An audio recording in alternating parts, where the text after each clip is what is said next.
தேவனுடைய பிள்ளைகளை நன்றாக அறிந்து கொள்ளுங்கள். தேவனுடைய பிள்ளைகள், கர்த்தருக்கு நீங்க பலி காணிக்க கொடுப்பது, ஆட்டை கொடுப்பது, மாட்டை கொடுப்பது, கோழியை கொடுப்பதெல்லாம் அவர் பிரியப்படல. நீங்க கீழ்ப்படிஞ்சா போதும். கைதட்டி கர்த்தரை ஸ்தோத்திரம் பண்ணுங்க. அல்லேலூயா. அவருடைய வசனத்துக்கு கீழ்ப்படிய வேண்டும். அந்த வசனத்துக்கு கீழ்ப்படிந்தால் நீங்க கேட்கிற ஆசீர்வாதம் எல்லாம் தானாக உங்களுக்கு வந்துவிடும் என்பதை எந்த மாற்று கருத்து இல்லை. கர்த்தர் வாசம் பண்ணுகிற இடம், இதை ஒருவன் கெடுத்தால் தேவன் அவனை கெடுப்பான். இது கெடுக்க கூடாது. இந்த சரத்துக்குள்ள நம்ம தேவன் விரும்பாத மதுபானத்தையும் தேவன் விரும்பாத ஹான்ஸ் இந்த மாதிரி புகையிலையும் நீ உள்ள வச்சு கொண்டா தேவன் எப்படி வாசம் பண்ணுவான்? விடுதலை இருக்காது. இது தேவனுடைய ஆலயம். அல்லேலூயா சொல்லுங்க.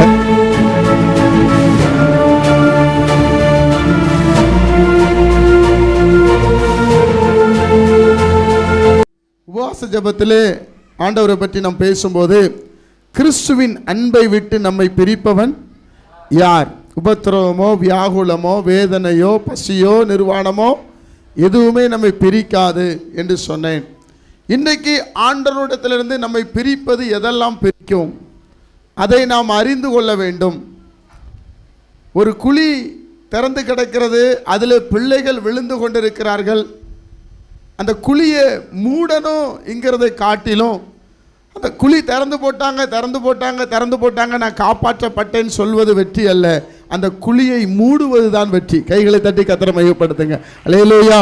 நீங்கள் தேவனுடைய அன்பிலே நிலைத்திருக்க வேண்டும் என்றால், தேவனுடைய அன்பிலே நீங்கள் பூரணப்பட வேண்டும் என்றால், நீங்களும் நானும் என்ன செய்ய வேண்டும் என்பதை குறித்து நீங்களும் நானும் அதை அறிந்திருந்தால் மாத்திரமே நாம் ஒரு வெற்றியுள்ள வாழ்க்கை வாழ முடியும்.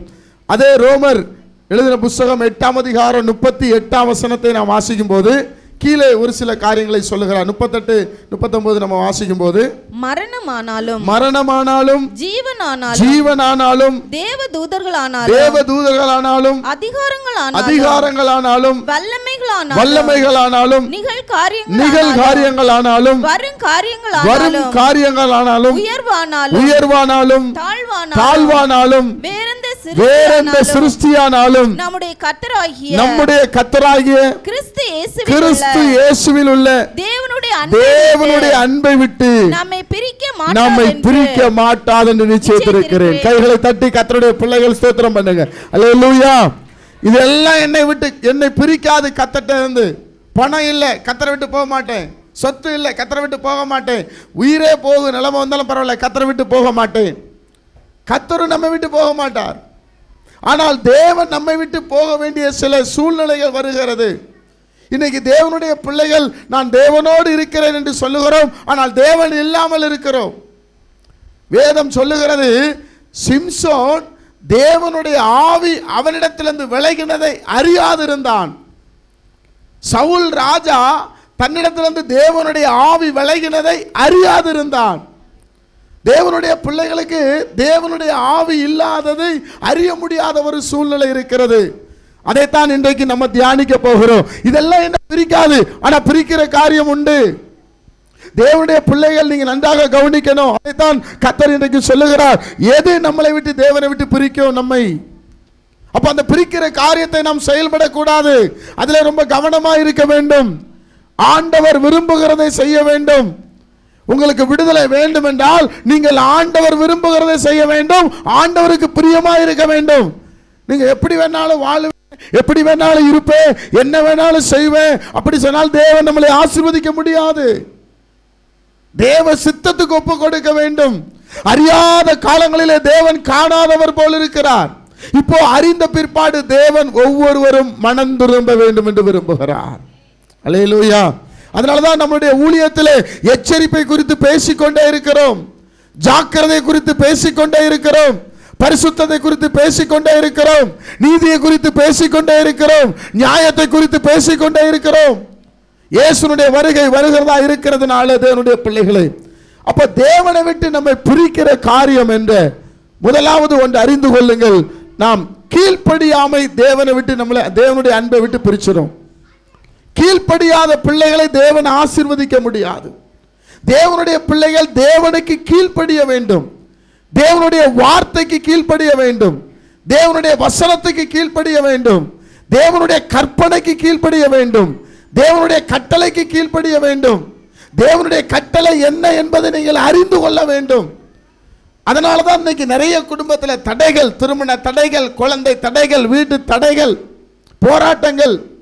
ஒருவேளை இதெல்லாவற்றையும் தேவன் செய்து உங்க மனசுல இதெல்லாம் ஒண்ணுமே இல்லை என்று சொன்னால் நீங்கள் ஆவியில பலனா இருக்கிறீர்கள் என்று அர்த்தம். ஆனா இன்னைக்கு நம்ம நினைக்கிறோம், எனக்கு இந்த காரியம் நடக்கல பிரதர், எனக்கு இந்த ஆசீர்வாதம் வரல பிரதர், இந்த போராட்டம் வருது பிரதர், இந்த பிரச்சனை எல்லாம் வாழ்ற பிரதர் என்று சொன்னால் நீங்கள் இன்னும் கர்த்தருக்குள்ள பலப்படவில்லை என்று அர்த்தம். அப்ப தேவனுடைய பிள்ளைகளாகிய நீங்களும் நானும் தேவனுடைய வார்த்தைக்கு கீழ்ப்படிய வேண்டும். கைதட்டி கர்த்தரை மகிமைப்படுத்துங்க. அல்லேலூயா. கீழ்ப்படியாத பிள்ளைகளுக்கு நீங்கள் ஆசீர்வாதத்தை கொடுக்க மாட்டீர்கள். கீழ்ப்படியாத பிள்ளைகளுக்கு உங்க சொத்துக்களை எழுதி கொடுக்க மாட்டீர்கள். ஆஸ்திகளை அழித்து போடுகிறவனுக்கும் வேசிடத்தில் கொடுக்கிறவனுக்கும் வேஸ்டா பணவரையம் பண்ணுவதற்கு தேவன் ஆசீர்வாதத்தை கொடுப்பதில்லை.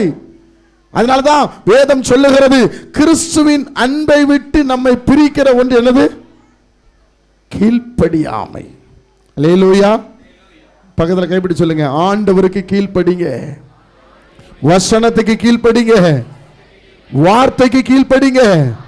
நீங்க கீழ்ப்படிஞ்சாதான் உங்களுக்கு ஆசீர்வாதம். ஹல்லேலூயா. அப்படி கீழ்ப்படியாத ஒரு மனிதனை நாம் பார்க்க போகிறோம். நீங்க அப்படி கீழ்ப்படியாத மனிதனை பார்ப்பதற்கு முன்பாக ரோமர் புத்தகம் 11ஆம் அதிகாரம் 22ஆம் வசனத்தை திருப்பிக் கொள்ளுங்க. ரோமர் 11ஆம் அதிகாரம் 22ஆம் வசனத்தை வாசிங்க. ஆகையால் தேவனுடைய தயவையும் கண்டிப்பையும் பார். நல்ல கவனிங்க, முக்கியமான வசனம். வேத வசனத்துல ஆபிரகாம் ஆசீர்வதிச்சாரு, ஈசாக்கு ஆசீர்வதிச்சாரு, யாக்கோபு ஆசீர்வதிச்சாரு, யோபு ஆசீர்வதிச்சாரு, எலியாவை எப்படி பண்ணாரு, அப்படி பண்ணாரு, அது முக்கியம் இல்ல. பைபிள் சொல்லுது பாருங்க, கண்டிப்பையும் பார், விழுந்தவர்களிடத்தில் கண்டிப்பையும். நல்ல கவனிங்க, யாரு வேதத்தில் விழுந்தாங்க? வெறும் நீங்க ஆசீர்வாதத்தையும் மேன்மையும் பார்க்கிறோம், அதனாலதான் நாம விழுந்து போகிறோம். இந்த இடத்துல அவங்க எப்படி விழுந்தாங்க? யோபு எப்படி விழுந்தார்? என்னக்கா யோசிச்சிருக்கிறீங்களா? யோபுடைய ஆரம்ப ஸ்டேஜ் பாருங்க, என் பிள்ளைகள் என் மனைவி கர்த்தரை தூசித்துருவார்களோ, ஒரு பலவீனம். கடைசியில் பாருங்க, அவங்க தூசிக்க கூடிய சூழ்நிலை வந்து, தூசிக்க வேண்டிய ஒரு சூழ்நிலை வந்து விட்டது. அவங்க கேட்கிறாங்க, அவங்க மனைவி கேட்கிறாங்க, இவ்வளவு உத்தமமா நிக்கிறிய, ஜீவனை விடியா, தேவனை தூசித்து விழுந்தவரிடத்திலே பார். விழுந்தவங்க கிட்ட பாருங்க. சிம்சோன் எதுல விழுந்து போனான்? பேதுரு எதுல விழுந்து போனார்? சமீபத்தில் ஒரு குடும்பத்தில் பேசி கொண்டிருக்கும் போது இந்த காரியத்தை சொன்ன உடனே அவங்க உடனே என்ன தட்டிட்டாங்க. ஏன்னா அவங்க கொஞ்சம் ஐஃபை ஃபேமிலி, அதனால தான் அந்த ஐஃபை ஃபேமிலிக்கு ஜோம் பண்ண போறதே நமக்கு பிடிக்காது. ஒரு இலையிலே சொல்லுங்க. நான் சொன்னேன், யோபுடைய சரித்திரத்தை, யோபுவை பத்தி பேசலாம், நமக்கு என்ன பிரதர் இருக்கு? நீ பைபிளை படியா. யோபு இழந்த எல்லாத்தையும் பெற்றுக்கொண்டான் என்று சொல்லுகிறே, இழக்கிறதுக்கு என்ன காரணம் என்று ஏன் படிக்க கூடாது?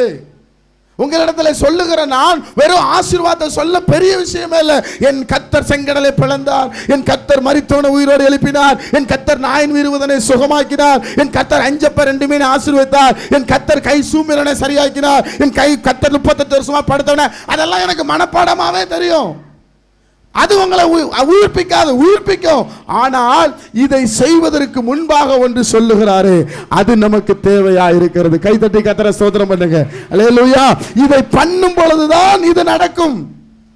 விழுந்தவனிடத்தை பார் என்று ரோமர்ல அவர் எழுதுற வாசிங்க சிஸ்டர், அந்த வசனம் தொடர்ந்து. உன்னிடத்திலே தயவையும் காண்பித்தார், விழுந்தவனிடத்திலே கண்டிப்பையும், உன்னிடத்திலே தயவையும் காண்பித்தார், அந்த தயவிலே நிலைத்திருப்பாயானால் உனக்கு தயவு கிடைக்கும், நிலைத்திராவிட்டால் நீயும் வெட்டுண்டு போவாய் என்று வேதம் சொல்லுகிறது. அப்போ விழுந்தவர்களிடத்தில் நாம் பார்க்க வேண்டும். அப்போ கிறிஸ்துவின் அன்பை, கிறிஸ்துவின் மேல நம்ம வச்சிருக்கிற அன்பு நம்மகிட்ட இருந்து பிரிக்கிறது என்ன என்பதை நாம் பார்க்க வேண்டும். முதலாவது பாருங்க, 1 சாமுவேல் புத்தகம். எல்லாம் திருப்பிக் கொள்ளுங்க. வேதத்தை கொண்டு வந்தவங்க வேதத்தை திருப்பணும். வேத புஸ்தகம் கைகளில் வைத்திருக்கணும். இல்லைன்னு சொன்னா எங்க கிட்ட கேளுங்க, உங்களுக்கு நாங்கள் இலவசமா வாங்கி தரோம். ஆனா மீட்டிங் வரும்போதெல்லாம் கொண்டு வரணும். ஒரு அல்லேலூயா சொல்லுங்க. அல்லேலூயா. 15ஆம் அதிகாரம் 22ஆம் வசனத்தை வாசிக்கலாம். அதற்கு சாமுவேல் அதற்கு சாமுவேல் கர்த்தருடைய சத்தத்திற்கு கீழ்ப்படிகிறதை பார்க்கிலும் சர்வாங்க தகன பலிகளும் கர்த்தருக்கு பிரியமாய் இருக்குமோ பலியை பார்க்கிலும் கீழ்ப்படிதலும் ஆட்டுக்கடாக்களின் நினத்தை பார்க்கிலும் செவி கொடுத்தலும் உத்தமம். கர்த்தருடைய பிள்ளைகளே, ஆண்டவரிலிருந்து நீங்க பிரியக்கூடாது என்றால் அவர் சொல்லுகிறதை நீங்க அப்படியே செய்ய வேண்டும். கைதட்டி கர்த்தரை மகிமைப்படுத்துங்க. அல்லேலூயா. எப்படி ஒரு தகப்பன் தன் பிள்ளை சொன்ன உடனே செஞ்ச அந்த பிள்ளையை மார்போடு அணைத்து கொண்டுகிறாரோ அதுபோல கர்த்தர் கொடுத்த கட்டளைக்கு கீழ்ப்படிய வேண்டும். அப்பொழுதுதான் அந்த சுகம், அந்த விடுதலை, அந்த அற்புதம் எல்லாம் உங்களுக்கு நடக்கும். கானானிய ஸ்திரீட்ட ஆண்டவர் சொன்னார், பிள்ளைகளின் அப்பத்தை எடுத்து நாய்க்குட்டிக்கு போடுவது ஏன்? நீ வெறும் சுகத்துக்காக என்னிடத்திலே வருகிறாய், வெறும் விடுதலைக்காக என்னிடத்திலே வருகிறாய். நீ விடுதலை பெற்றுக்கொண்டு மறுபடியும் நீ துன்மார்க்கமாய் ஜீவனம் பண்ணுவாய் என்று கர்த்தர் அங்கே சொல்லாம சொல்கிறதை பார்க்கிறோம். அப்படி சொன்ன போதிலும் சீசர்கள் வந்து அந்த ஸ்திரீக்காக ரெஃபர் பண்றாங்க. என்ன ரெஃபர் பண்றாங்க? உம்மை தொடர்ந்து பின்தொடர்ந்து கொண்டிருக்கிறாளே என்று சொல்லுகிறார்கள். தேவனுடைய பிள்ளைகளை நன்றாக அறிந்து கொள்ளுங்கள்.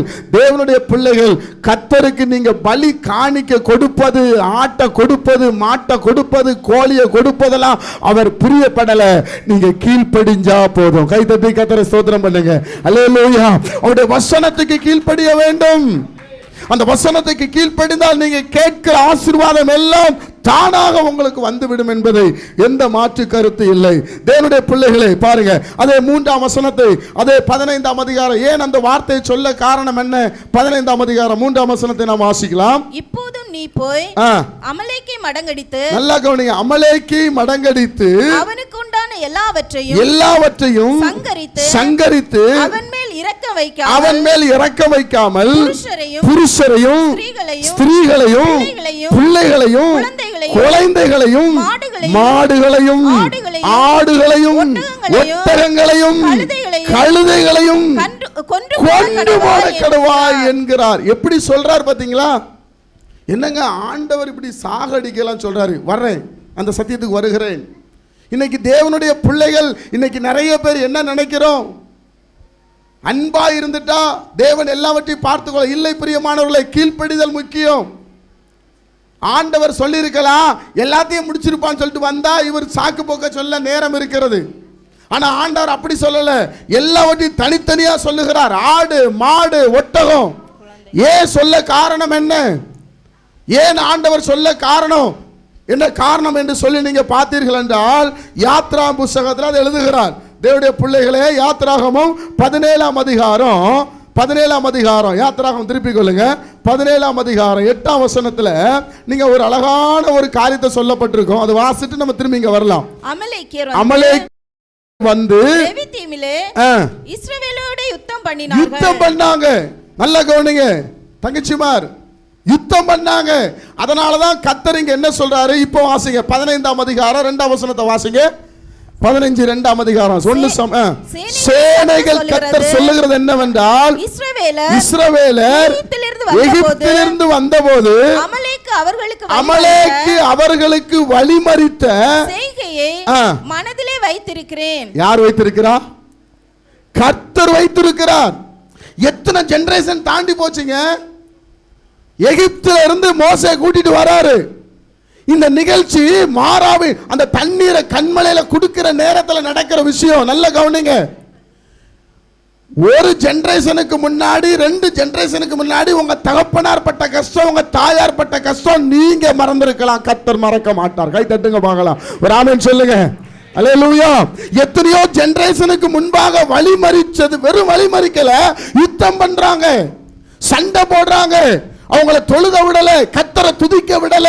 மோசேயும் யோசுவாவும் வேதனைப்படுற அளவு அமலேக்கியர் நடந்தாங்க.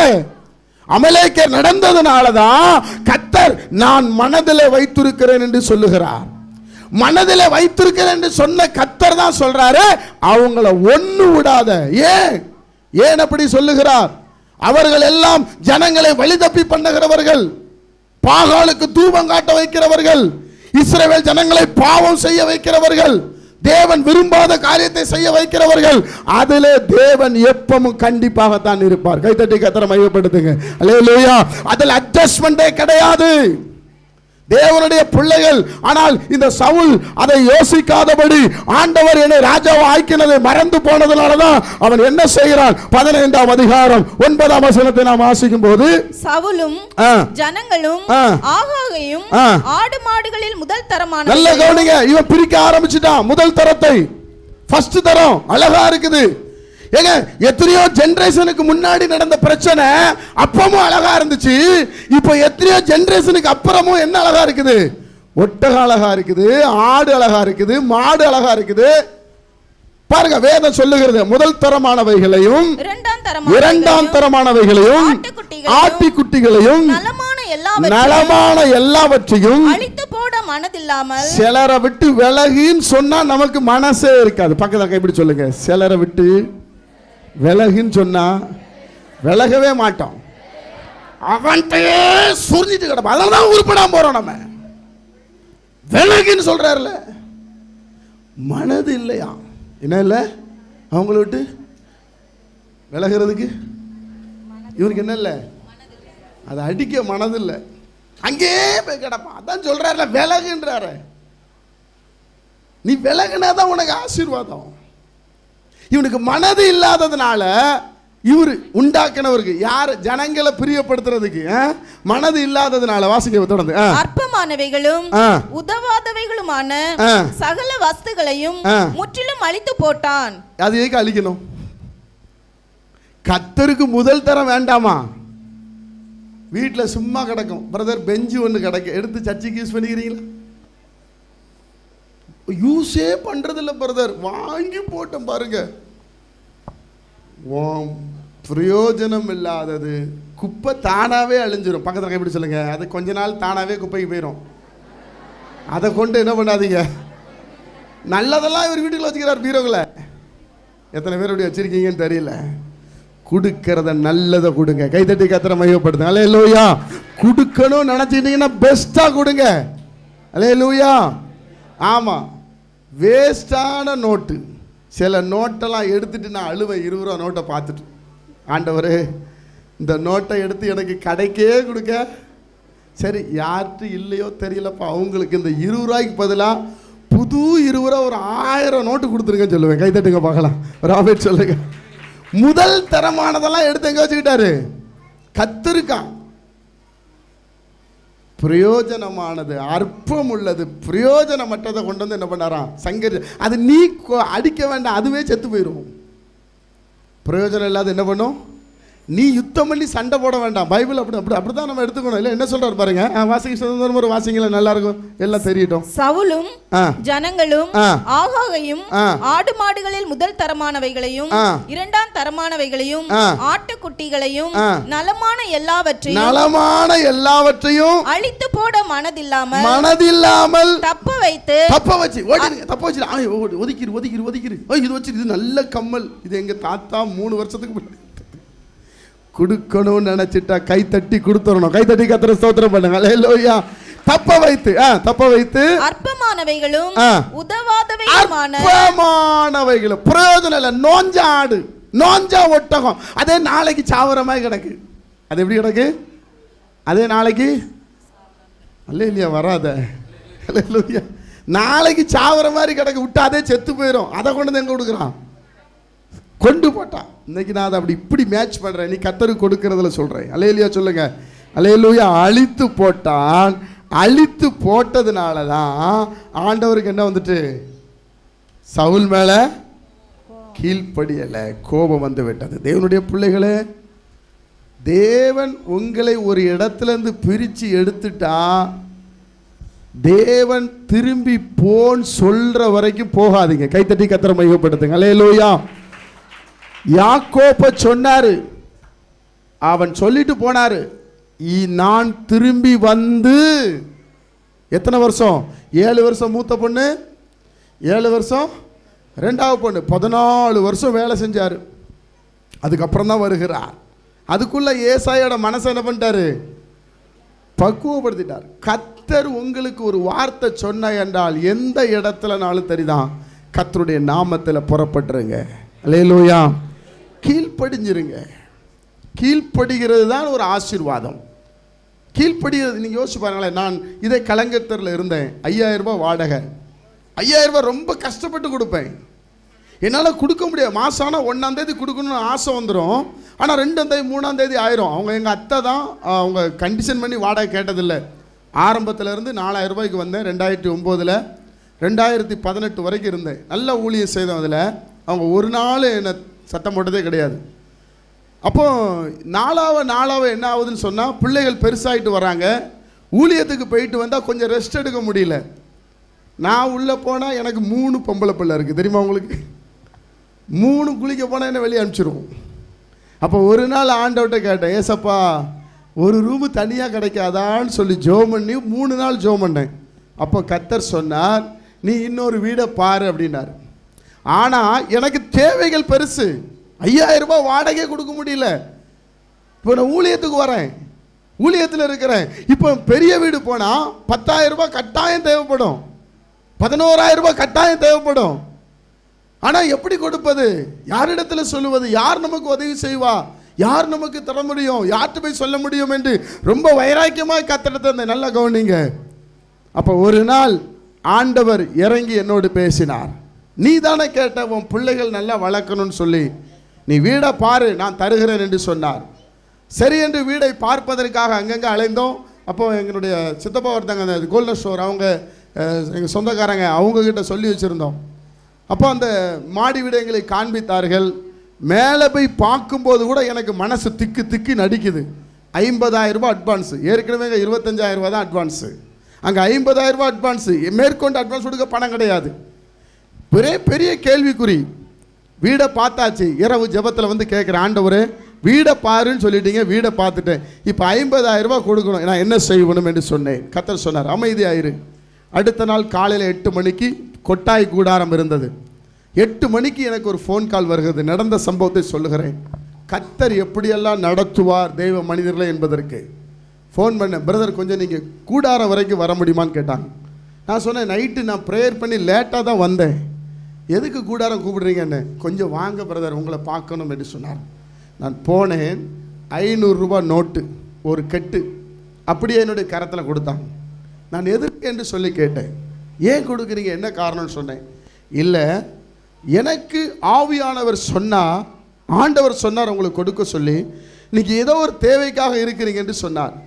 பிரதர் இதை என்னால் கொடுக்க முடியாது, எனக்கு வருமானம் கிடையாது, எனக்கு யாரும் தரமாட்டாங்க, எனக்கு யாரும் நீ கஷ்டப்படுறான்னு யாரும் 10 ரூபா கொடுக்க மாட்டாங்க, இதான் என் நிலைமை, என்னால் முடிஞ்ச ஊழியத்தை செய்கிறேன். இல்லை, இது நீங்கள் திரும்பி தர வேண்டாம், இது கர்த்தர் உங்களுக்கு கொடுக்க சொன்னார், கொடுத்தார். கைகளை தட்டி கர்த்தரை மகிமைப்படுத்துங்க. அல்லேலூயா.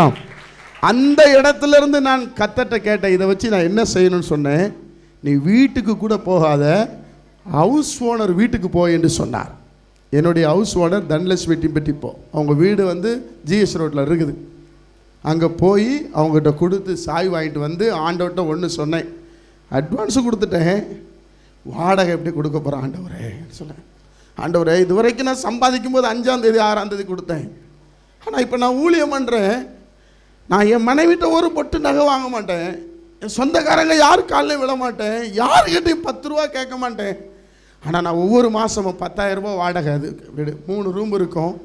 ஆண்டவர் சொல்லிட்டல்ல, நான் உன் கையை பிடிச்சு கொள்கிறேன், இனி ஒரு நாளும் 1ஆம் தேதிக்கு மேலே நீ வாடகை கொடுக்க மாட்டாய் என்று சொன்னார். அல்லேலூயா. இந்த மாதம் வரைக்கும் சரியா 1ஆம் தேதி என்னுடைய அக்கௌண்ட்டில் பாருங்கள், ஜிபேல அனுப்பிச்சிருப்பேன். கைத்தட்டி கர்த்தரை மகிமைப்படுத்துங்க. அல்லேலூயா. நான் 1000 கணக்கில் சம்பாதிக்கும் போது கூட நான் அப்படி கொடுக்கல.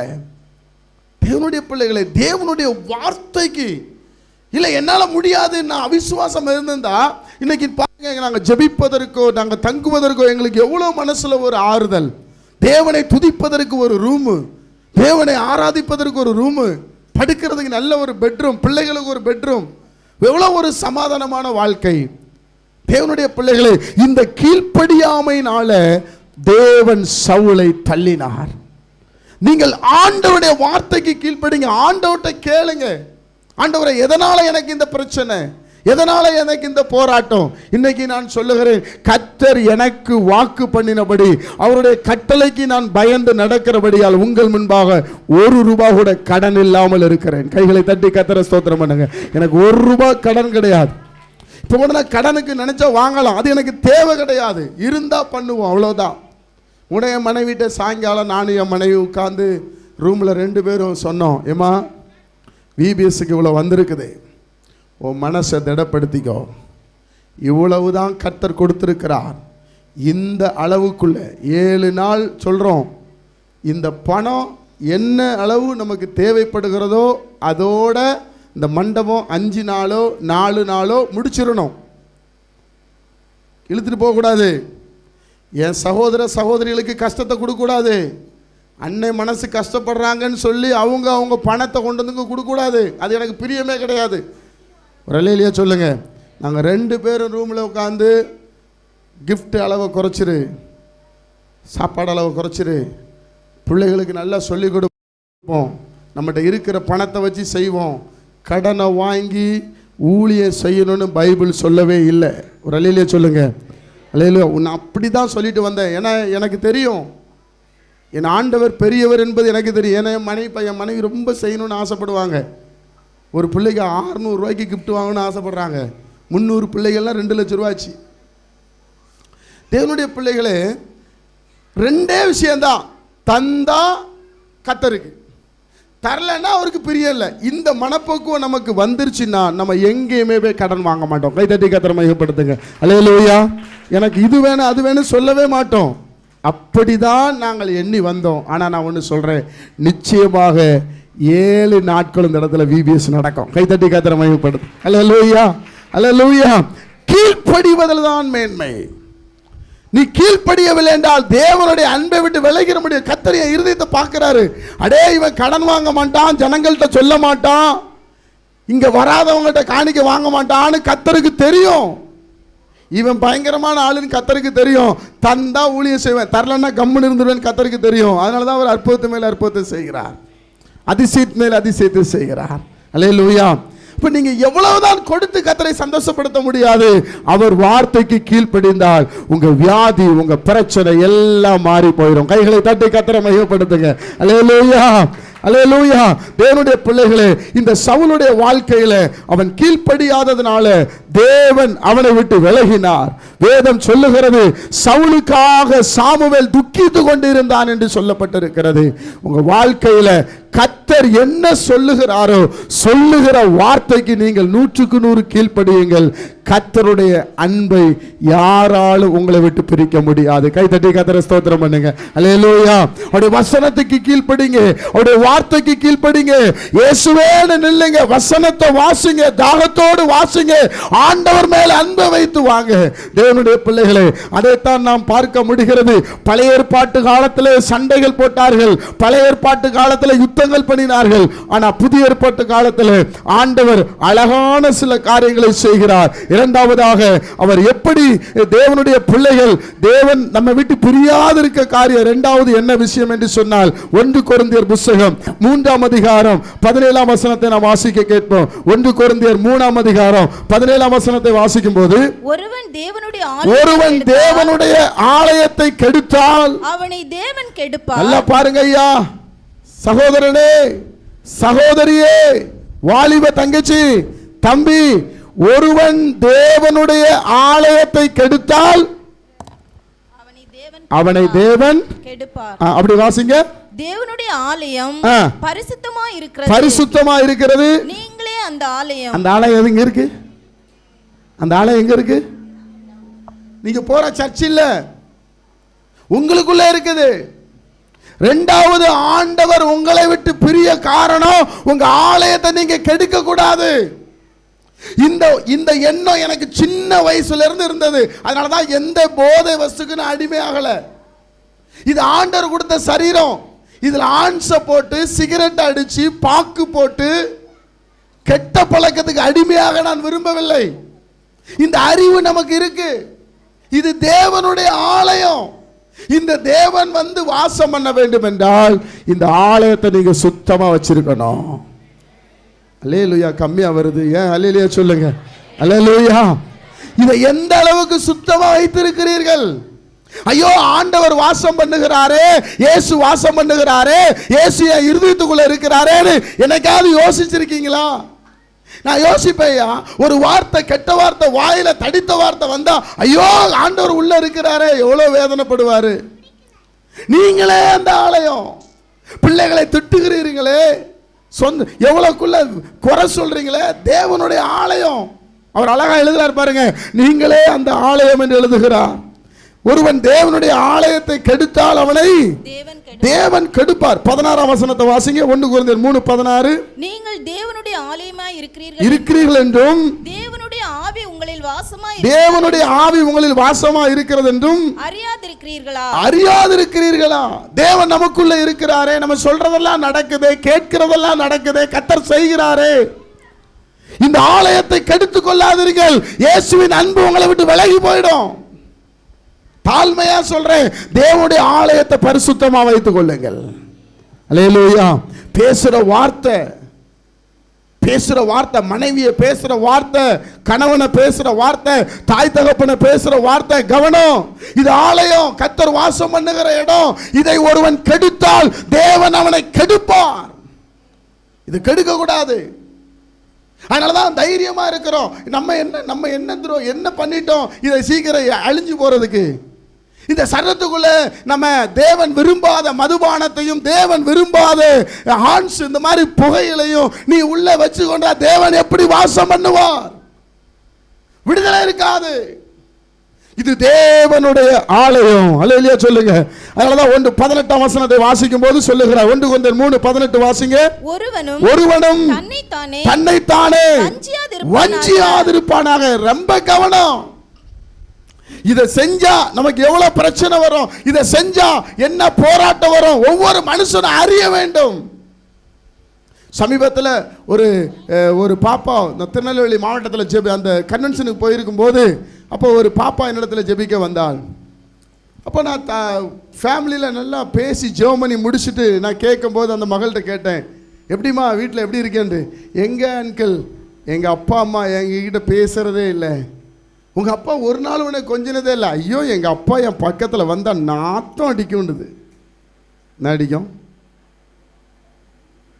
அல்லேலூயா. வராத என்ன அடிக்குமா? எப்படி இருக்கிறோம் நம்ம பிள்ளை? நீங்கள் கொஞ்சம் யோசிச்சு பாருங்க, உங்கள் பிள்ளை உங்கள் பக்கத்தில் வருதா? எவ்வளோ அன்பு வைத்திருக்கிறோம். தேவனுடைய ஆலயம் ஐயா இது. சரி, நீ ஜெபம் பண்ணுமா, ஏசப்பா உனக்கு செய்வார். சரி அங்கிள். எவ்வளோ மன உளைச்சல் பாருங்க அந்த பிள்ளைக்கு. நிறைய பேருக்கு தெரியல, இந்த ஆலயம் கர்த்தருடையது, இந்த இருதயம் கர்த்தருடைய இருதயம். ஆண்டவர் இதை கொடுத்திருக்கிறார், இது அவரிடத்தில் பரிசுத்தமாக கொண்டு போக வேண்டும் என்று சொல்லி. ஒருவன் தேவனுடைய ஆலயத்தை கெடுத்தால் தேவன் அவனை கெடுப்பார். கலாத்தியர் புத்தகம் 6ஆம் அதிகாரம் 4ஆம் வசனத்துல சொல்றார் பாருங்க. கலாத்தியர் புத்தகம் 6ஆம் அதிகாரம் 4ஆம் வசனத்தை வாசிக்கும் போது, அவனவன் தன் சுய கிரியையை சோதித்து பார். நீ செய்கிற காரியத்தை சோதித்து பார், நீ பேசுற காரியத்தை சோதித்து பார். எப்பவும் அவிசுவாசமா பேசாத. ஆண்டவர் உன் கூட இருக்கிறார். கைதட்டி கர்த்தரை மையப்படுத்துங்க. அல்லேலூயா. தேவனுடைய பிள்ளைகளை, இந்த மாதிரி ஆலயத்தை கெடுத்தா எப்படிங்க கர்த்தர் உங்க கூட இருப்பார்? நம்ம விட்டு பிரிஞ்சு போயிடுவார். அவரை விட்டு நம்மை பிரிச்சு கொள்வோம். அவர் போக மாட்டார், நம்மளே விலகிடுவோம். ஏனென்று சொன்னால் இந்த ஆலயம் தேவனுடையது. ஆமென். அப்போ முதலாவது என்ன செய்யணும்? கர்த்தருடைய அன்பில் பிரியாம இருக்கணும்னா கீழ்ப்பற்றணும். என்ன பண்ணணும் சொல்லுங்க? கீழ்ப்படியணும். வசனத்துக்கு கீழ்ப்படியணும். சொல்லுங்க, கர்த்தருடைய வசனத்துக்கு கீழ்ப்படியணும். ரெண்டாவது, ஆலயத்தை எப்படி வச்சிருக்கணும்? பரிசுத்தமா வச்சு நல்லதை பேசணும். கை வைத்து சொல்லுங்க, நான் நல்லதை பேசணும். எல்லாம் கை சொல்லுங்க, நல்லதை பேசணும். யாரையும் குறை பேசக்கூடாது, கெட்ட வார்த்தையே பேசக்கூடாது. சொல்லுங்க சொல்லுங்க, அறிக்கையிடுங்க, கெட்ட வார்த்தையே பேசக்கூடாது. அல்லேலூயா. அப்படி செஞ்சீங்கன்னா பைபிள் அழகா சொல்லுது பாருங்க. கலாத்தியர் 5ஆம் அதிகாரம் 16ஆம் வசனத்தை வாசிக்கும் போது, கலாத்தியர் 5:16, பின்னும் நான் சொல்கிறது என்னவென்றால் ஆவிக்கேற்றபடி நடந்து கொள்ளுங்கள். அப்பொழுது மாம்ச இச்சையை நிறைவேற்றாதிருப்பீர்கள். நீங்க ஆவியில இது எப்படி இருக்குன்னு பார்க்கணுமா? இது ஆவிக்குரிய காரியத்துல பாருங்க. பேசும்போது மனம் பதறி பேசிராதீங்க. உங்க வாழ்க்கையில விடுதலை இருக்காது, மேன்மை இருக்காது. அது மாத்திரமல்ல, 5:25 அழகா சொல்றார் பாருங்க. 5:24 வாசிங்க. கிறிஸ்துவினுடையவர்கள் தங்கள் மாம்சத்தையும் அதன் ஆசை இச்சைகளை சிலுவையில் அறைந்திருக்கிறார்கள். நீங்களும் நானும் யாருடையவர்கள்? கை வைத்து சொல்லுங்க, யாருடையவர்கள்? சத்தமா சொல்லுங்க, யாருடையவர்கள்? இப்ப உங்க ஆசையும் மாம்சமும் எங்க அறைஞ்சிருக்கணும்? சிலுவையில் அறையப்படும். சிலுவையில் அறைஞ்சாதான் நான் ஒண்ணுமே இல்லைன்னு சொல்லுவீங்க. கைதட்டி கர்த்தரை மையப்படுத்துங்க. அல்லேலூயா. 5ஆம் அதிகாரம் 25ஆம் வசனத்தை வாசிக்கும் போது, நாம் ஆவியினாலே பிழைத்திருந்தால் ஆவிக்கேற்றபடி நடக்க கடவோம். நம்ம எப்பவுமே ஆவியில ஒரு விழிப்பு இருக்கணும். ஆவிக்குரிய வாழ்க்கை வாழ்வதற்காகத்தான் கர்த்தர் நம்மை ரட்சித்திருக்கிறார். அல்லேலூயா. அப்படி சொல்லிட்டு தான் கீழே 3 காரியத்தை சொல்லி நான் ஜெபிக்க ஆசைப்படுகிறேன். ஆவிக்குரிய சுவாபம் எப்படி இருக்கணும்? 5:26 வாசிக்கலாம். வீண் புகழ்ச்சியை விரும்பாமல். முதல்ல என்ன செய்யக்கூடாது? வீண் புகழ்ச்சி. என்ன புகழணும் நினைக்க கூடாது, என்ன பத்தி சொல்லணும் நினைக்க கூடாது. வீண் புகழ்ச்சி மனுஷனுக்கு இகழ்ச்சி தான். எந்த அளவு உங்களை தாழ்த்திக்கிட்டே இருக்கீங்களோ அந்த அளவு நீங்க உயர்த்தப்பட்டு கொண்டே இருப்பீங்க. கைதட்டுங்க பார்க்கலாம். ஆமென் சொல்லுங்க. ஒரு ரகசியம் சொல்றேன், எந்த அளவு உங்களை தாழ்த்துகிறீர்களோ, நீங்க உங்களை தெரியணும்னு நினைக்காதீங்க. நீங்க உங்களை தெரியணும்னு நினைக்காதீங்க. நீங்க மறைஞ்சிருக்கணும்னு நினைங்க. கர்த்தர் உங்களை வெளியரங்கமா கொண்டு வருவார். அல்லேலூயா சொல்லுங்க. நீங்களே வெளியரங்கமா வரணும்னு நினைச்சா வெளியில ஓநாய்களுக்குள்ளே மாட்டிக்கொள்வோம். நீங்க வீண் புகழ்ச்சியை விரும்ப, ஐயோ ஐயாவா ஐயாவா புகழுகிறவனுக்கு ஐயோ சொல்லாம இருக்கிற வரைக்கும் நல்லது. வீண் புகழ்ச்சி வேண்டாம். வலதுகை செய்வது தெரியக்கூடாது. கைதட்டி கர்த்தரை ஸ்தோத்திரம் பண்ணுங்க. அல்லேலூயா. அப்படின்னா கர்த்தரை விட்டு நீங்க பிரிய மாட்டீங்க. அடுத்து, ஒருவரை ஒருவர் கோபம் மூட்டாதீங்க. கணவனா இருக்கலாம், மனைவியா இருக்கலாம். கோபப்படுத்துற மாதிரி சுவாபத்தை விட்டுருங்க. கிண்டல் அடிப்பது, நக்கல் அடிப்பது, அதனால கோபம் வந்து சண்டையா அதை நிறுத்திடுங்க. தேவன் இருந்து பிரிச்சிரும். கிறிஸ்துவின் அன்பிட்டிருந்து உங்களை பிரிச்சிரும். அதான் அவர் எழுதுறாரு. ஒருவர் கோபம் மூட்டாதீங்க, அது ஆண்டவருக்கே பிடிக்காம போயிடும். 3வது, ஒருவர் மேல் ஒருவர் பொறாமை கொள்ளாதீர்கள். ஒருவர் நல்லா இருந்தா வாழ்த்துங்க. நல்லா இருக்கட்டப்பா. அல்லேலூயா சொல்லுங்க. நான் டெய்லி வாழ்த்துறேன் இந்த மண்டபத்தை. ஆமென் சொல்லுங்க. நாங்க 4-5 டியூப் லைட் போட்டு பார்த்தாலும் இப்படி லைட் பார்த்தவொன்னு என்ன பண்றேன்? மனதார இந்த மண்டபத்தை நான் ஆசீர்வதிக்கிறேன். கை தட்டுங்க பார்க்கலாம். வாழ்த்துங்க. கைதான் தட்டுங்களா, என்ன வஞ்சகம் வச்சிருக்கிறீங்க? நல்லா தட்டுங்க. அல்லேலூயா. நீங்க சொல்லி பாருங்க, கர்த்தர் உங்களை ஆசீர்வதிச்சுக்கிட்டே இருப்பார். அல்லேலூயா. வாழ்த்துங்க. உங்க சொந்தம் பந்தம் யாரா இருந்தாலும் நல்லா இருக்கட்டும் சொல்லுங்க. வேதம் அப்படிதான் சொல்லுது. ஒருவருக்கொருவர் பொறாமை கொள்ளாதீங்க. பொறாமை எலும்பு உருக்கி. நீங்க பொறாமைப்பட்டா உங்க எலும்புக்கு நீங்களே பிரச்சனை வச்சுக்கிறீங்கன்னு அர்த்தம்.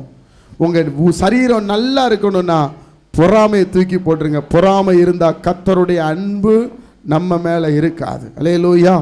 சவுல் தாவீதை பார்த்து பொறாமைப்பட்டான். பொல்லாத ஆவி அவனுக்குள்ளே வந்தது. பொறாமை ஒரு மனிதனை பாதாளம் வரைக்கும் கொண்டு போயிடும். இந்த 3 காரியங்களை நீங்க மனதில் வைத்துக்கொள்ளுங்க. இதெல்லாம் நம்ம வாழ்க்கையில உண்மையாகவே செயல்படாமல் இருந்தால் கர்த்தர் நம்மை விட்டு பிரியவே மாட்டார். கைதட்டி கர்த்தரை மகிமைப்படுத்துங்க. அல்லேலூயா. வீணான புகழ்ச்சி வேண்டாம். ஒருவருக்கொருவர் கோபம் மூட்டாதீங்க, பொறாமப்படாதீங்க, கீழ்ப்படிங்க கர்த்தருடைய வார்த்தைக்கு, ஆலயத்தை கெடுக்காதீங்க. இதெல்லாம் நீங்கள் செஞ்சீங்கன்னா ஒரு பைசா ஆஸ்பத்திரிக்கு செலவு பண்ண வேண்டாம். தேவனுடைய ஆசீர்வாத சுகம் இலவசமாகவே உங்களுக்கு வந்துடும். கைகளை தட்டி கர்த்தரை மகிமைப்படுத்துங்க. அல்லேலூயா. ₹1 நீங்கள் கோர்ட்டுக்கு செலவு பண்ண வேண்டாம். ₹1 நீங்கள் போலீஸ் ஸ்டேஷனுக்கு செலவு பண்ண வேண்டாம்.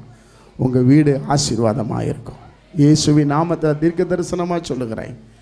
ஒருவர் கோபப்படுத்தாதீங்க. ஒருவர் பொறாமப்படாதீங்க. வீண் புகழ்ச்சியை விரும்பாதீங்க. கர்த்தருடைய வார்த்தைக்கு கீழ்ப்படிங்க.